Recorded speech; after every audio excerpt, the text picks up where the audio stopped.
Microporous crystalline materials such as MOFs and zeolites are used in a wide variety of mixture separation applications. As an example, I show here 5 different types of microporous materials. DDR zeolite consists of cages of 278 cubic angstrom, and each cage is separated from adjacent cages by narrow 3.65 angstrom windows. This is MOF 74, where M can be magnesium, iron, cobalt, nickel, manganese, and shown by these blue atoms. These consist of hexagonal channels of 11 angstrom in size. MFI zeolite consists of straight channels and zigzag channels. These are the intersection points, the channel dimensions of 5.5 angstrom. Zeolites of Faugisite topology, such as 13X zeolite or sodium Y zeolite, have cages with volumes of 786 cubic angstrom, and each cage is separated from adjacent cages by 12-ring windows with an aperture of 7.2 angstrom. Zif8 have cages of about 1200 cubic angstrom volume, and each cage is separated from adjacent cages by narrow 3.3 angstrom windows, and the windows are flexible. The channel dimensions are widely different, and we would expect the intracrystalline diffusion to be also significantly different in the variety of structures. In the presentation today, I asked the question whether intracrystalline diffusion influences are advantageous or disadvantageous in the mixture separations. Clearly, the influence of intracrystalline diffusion of gas molecules depend on the particular mixture that we consider and the particular host material. To get an understanding of the influence of intracrystalline diffusion, let us begin by looking at separations of CO2 and methane that is important in the context of CO2 capture from natural gas. Let's compare the adsorption and diffusion characteristics of 50-50 mixtures of CO2 and methane at a temperature of 300 Kelvin and a total pressure of 1 megapascals. In all materials, CO2 is more strongly adsorbed than methane because it has a higher degree of polarizability and a large quadrupole moment. The quadrupole moment of methane is 0. In most materials, the adsorption selectivity is in favor of CO2, but in a certain class of materials, indicated here in blue, the diffusion selectivity favors CO2, whereas the materials here indicated in black, the diffusion selectivity favors methane. If we examine the structures indicated in blue, these are cage window structures with window dimensions less than 4 angstrom. Since CO2 is a pencil-like molecule, it hops from one cage to the adjacent cage much more easily because of the smaller cross-sectional dimension than methane. Methane is much more strongly constrained in the window regions. For example, DDR zeolite has a window aperture of 3.65 angstrom, and therefore is the diffusivity of methane is significantly lower by about a factor 100 or more than the diffusivity of CO2. The story with the materials marked in black is completely different.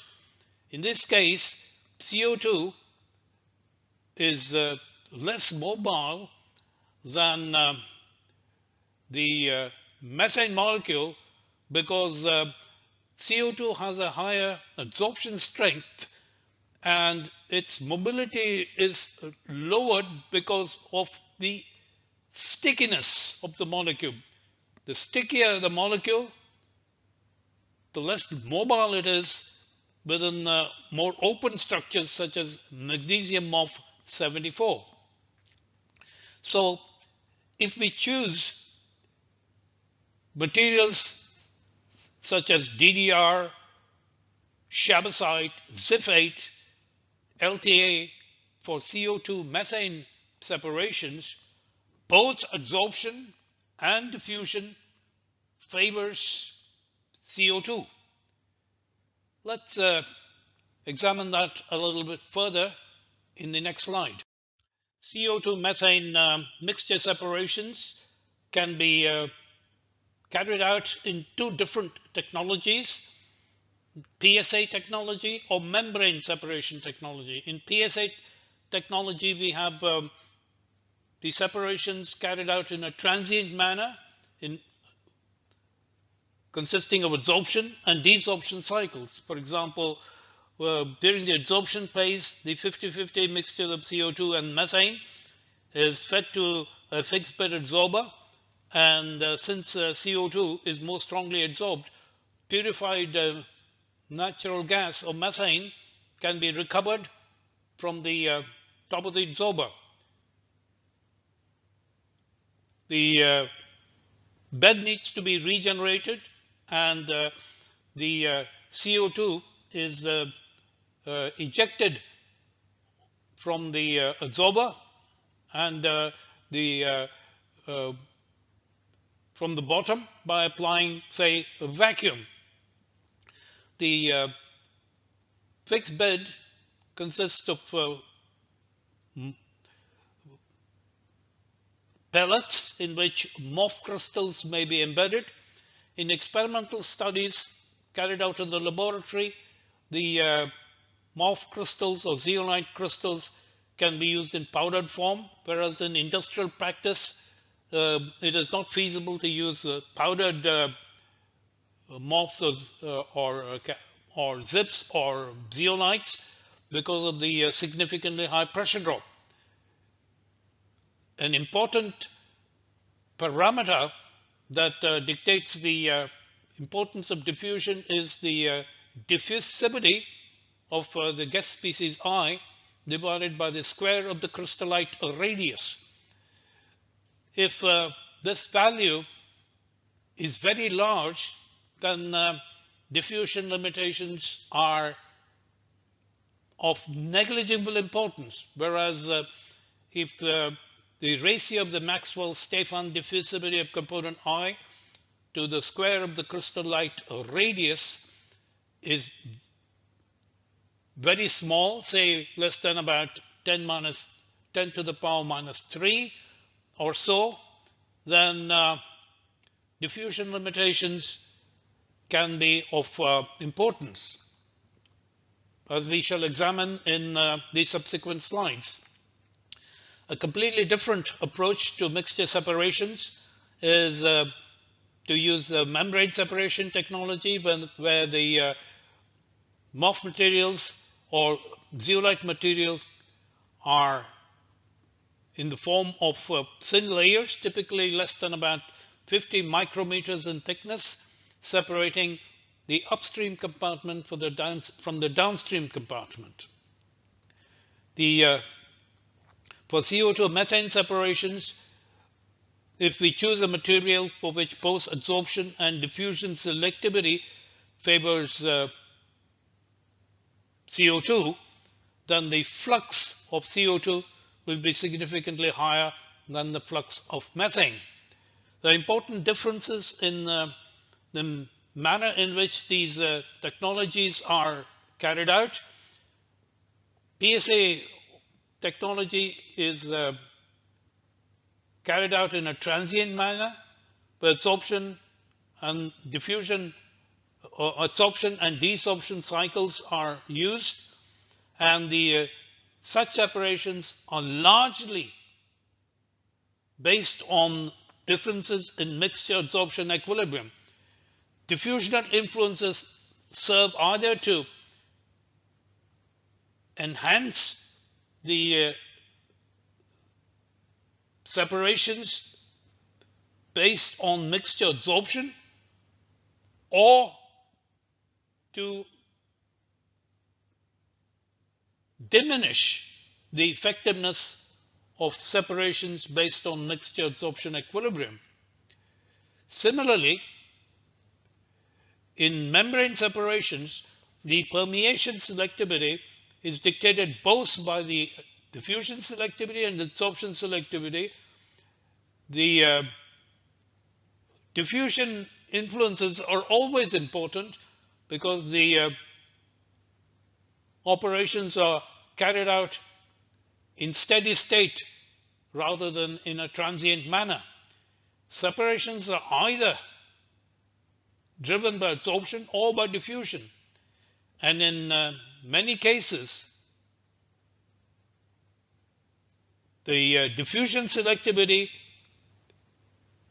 enhances the adsorption selectivity, and this is desirable.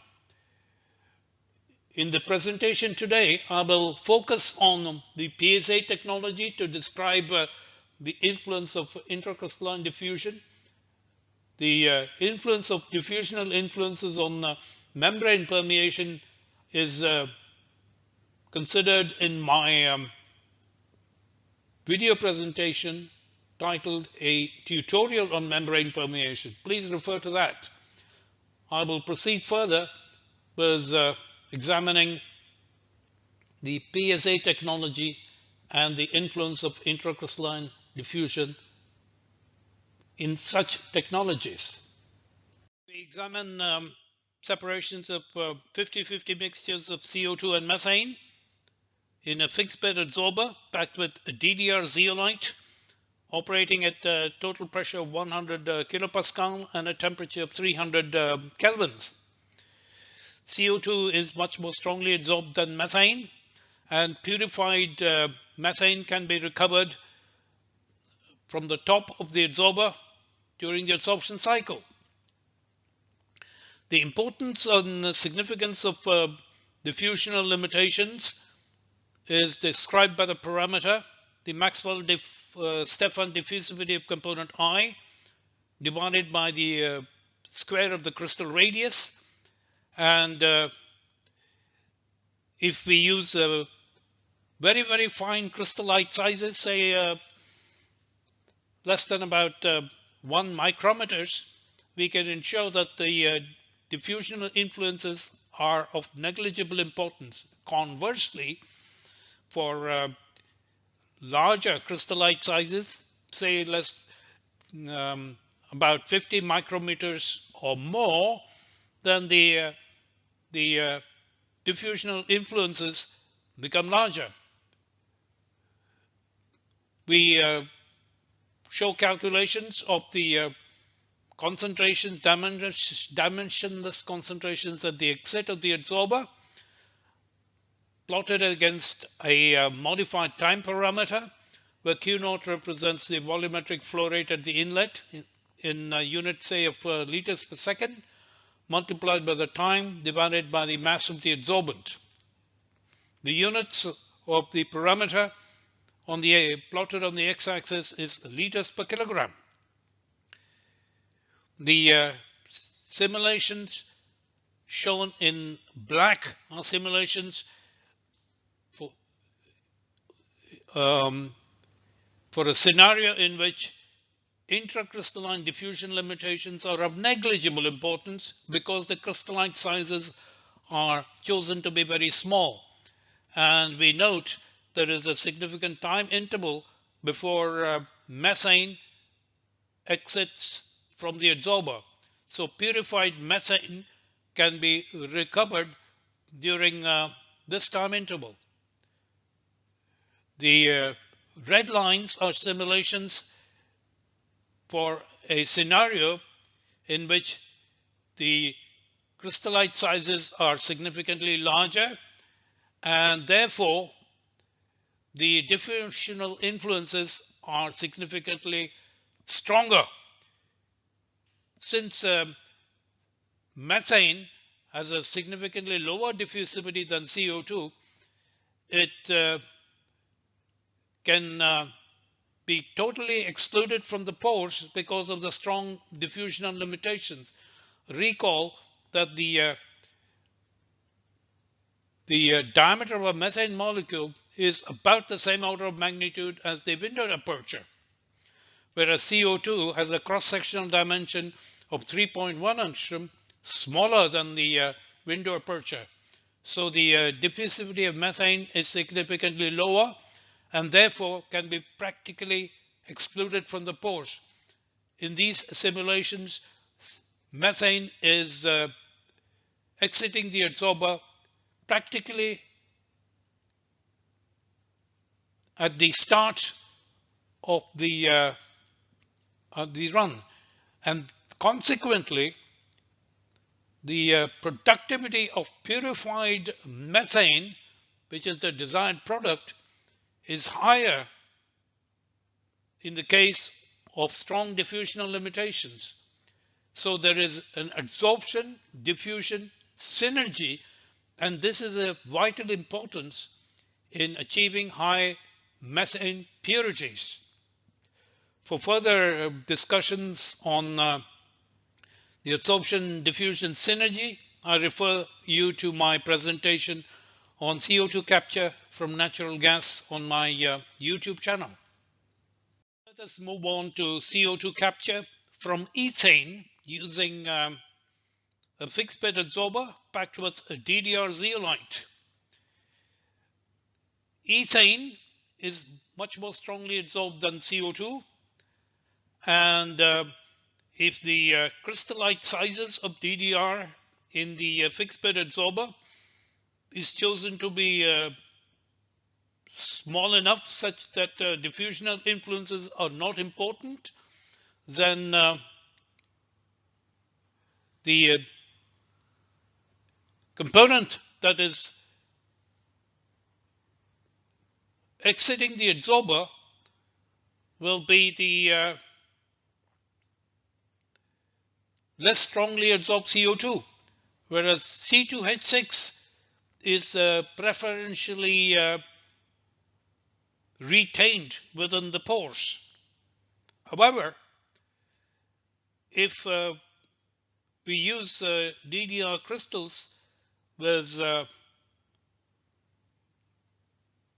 crystallite sizes that are large enough such that diffusional influence become of significant importance, then the component that exits the adsorber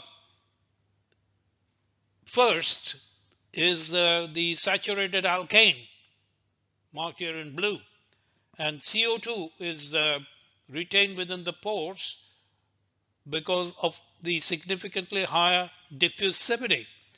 So the diffusional influences can be exploited to reverse the selectivity and make it in favor of CO2, and purified ethane can be recovered from the top of the adsorber. Branched isomers of hexane are preferred components for incorporation into the gasoline pool because they have a high octane number. We consider the separation of normal hexane from 2-methylpentane using MFI zeolite that consists of straight channels and zigzag channels of 5.5 angstrom in size. The separation is carried out in a fixed bed adsorber, and the adsorber is packed with MFI crystals. we can adjust the importance of diffusional limitations by choosing the appropriate crystallite size. The diffusivity of normal hexane is significantly larger than the diffusivity of 2-methyl pentane because 2-methyl pentane is configurationally challenged and has a diffusivity about 2 orders of magnitude lower than the diffusivity of normal hexane. Furthermore, due to configurational considerations, the adsorption selectivity is also in favor of normal hexane. So both adsorption and diffusion favors normal hexane in MFI zeolite. We consider the breakthroughs in a fixed bed adsorber using 2 different models. The line marked in blue are simulations in which diffusional limitations are ignored and the crystals are assumed to be in equilibrium with the bulk gas mixture surrounding those crystals, in which case we have sharp breakthroughs of 2-methyl pentane and normal hexane as it traverses the adsorber. Introduction of diffusional limitations leads to earlier breakthrough of 2-methyl pentane, and this is advantageous because during the adsorption cycle, the productivity of 2-methyl pentane, that is the desired product for incorporation into the gasoline pool, is realized because the differences between the breakthrough times for 2-methyl pentane and normal hexane is larger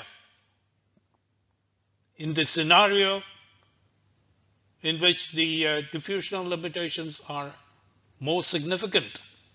Therefore, the adsorption diffusion synergy leads to higher productivity of 2-methyl pentane, that is the preferred component for incorporation into the gasoline pool. For use as feedstocks to the polymerization reactor, the ethine content in C2H4 should be less than about 40 ppm because small amounts of C2H2 poisons the catalyst. The separation of C2H2, C2H4 mixtures is therefore of importance in the process industries.